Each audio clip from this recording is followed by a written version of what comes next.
Let's talk about Accra, Ghana's capital, where the daily commute has become a full-blown crisis, pretty much grinding the city to a halt. Now, the latest solution on the table is a brand new billion CD flyover. But here's the thing we're going to dig into in this explainer. The question isn't just whether it'll fix the traffic, it's whether it might actually be part of the problem. So let's just start with one number that says it all for millions of people in Accra: 2.5 hours. Just think about that for a second. That's how much time some commuters spend stuck in traffic every single day. I mean, that's not just an inconvenience, right? It's a huge drain on your time, on your productivity, and just on your quality of life.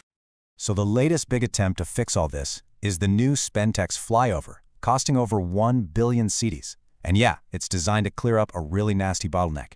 But a lot of people are asking if building more and more roads is really the answer, or if this is just kicking the can down a very, very expensive road. Okay, so how did things get this bad? Well, if you look at the numbers, they tell a pretty wild story about a city whose growth has just completely left its infrastructure in the dust.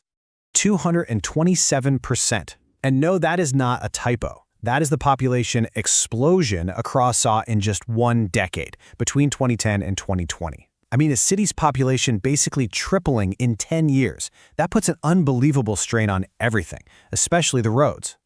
And that percentage, what it really means is this. The greater Accra region is now home to over 5.4 million people.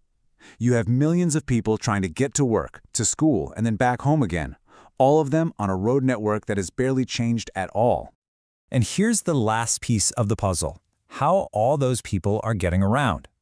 Well, there are an estimated 1.6 million private vehicles registered in Accra alone. So you put it all together, that explosive population growth, plus a massive flood of cars, and you get the perfect recipe for total gridlock. But what about public transport? I mean, what about the millions of people who don't own a car? Well, for them, the daily commute is a whole different kind of challenge.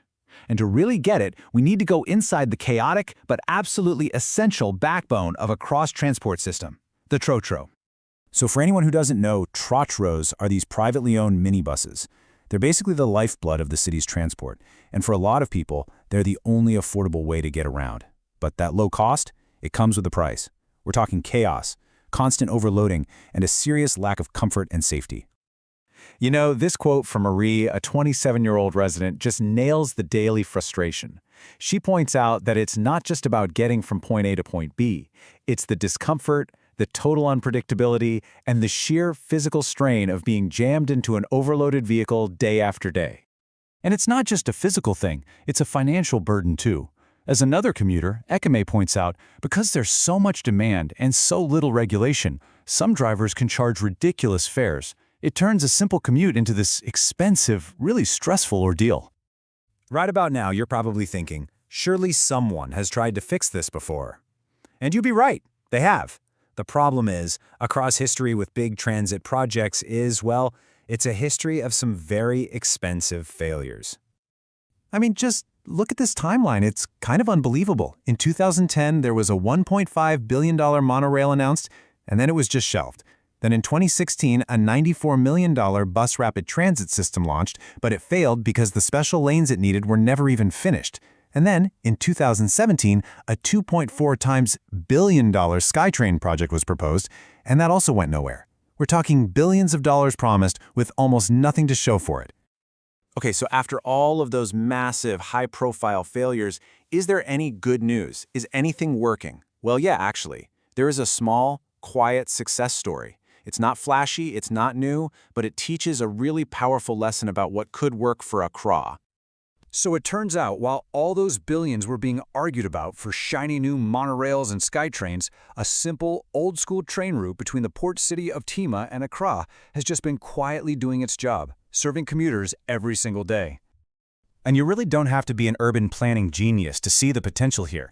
Just ask people like Joseph, who works at the Accra Brewery.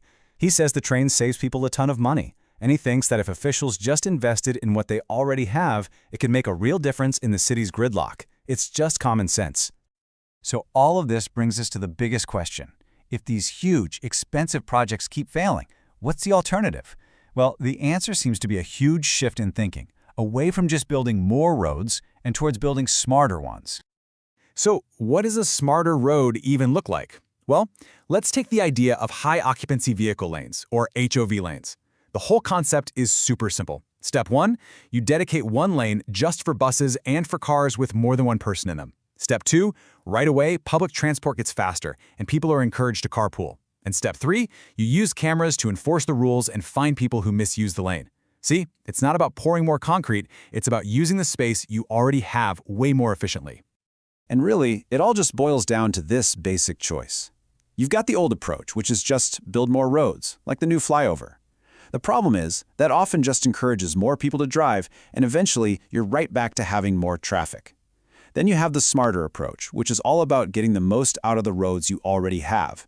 It's about moving people more efficiently, not just moving more cars.